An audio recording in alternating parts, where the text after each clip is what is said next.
Professor Wasseler, how serious are these back-to-back maritime incidents in the Strait of Hormuz? Are we looking at a controlled signal from Iran or a potential escalation spiral? And what do Iran's warnings about restricting the waterway actually mean in practical military and economic terms?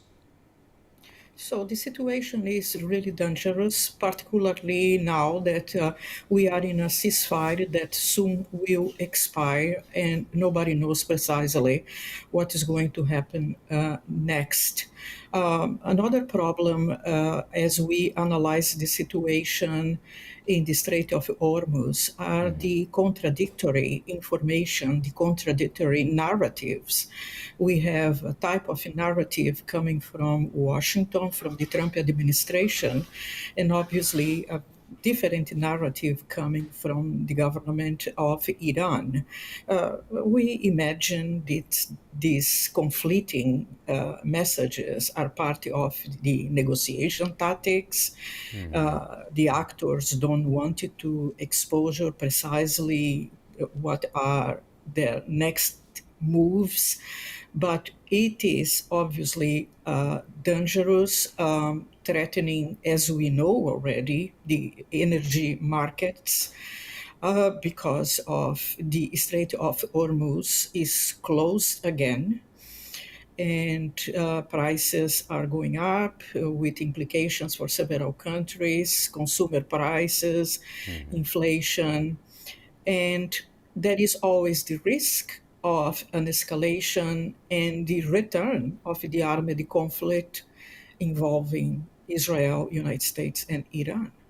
Professor Wasseler, if tensions continue on this trajectory, what are the realistic scenarios the international community should be preparing for?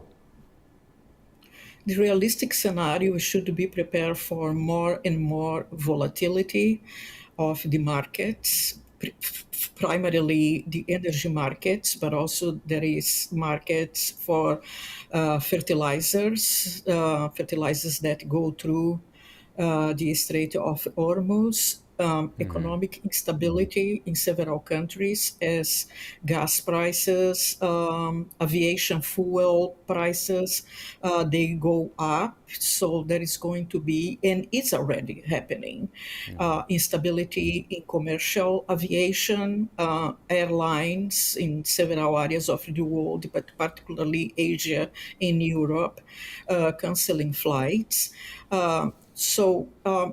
The situation is very tense, and we are expecting the next few days another round of negotiations in Pakistan.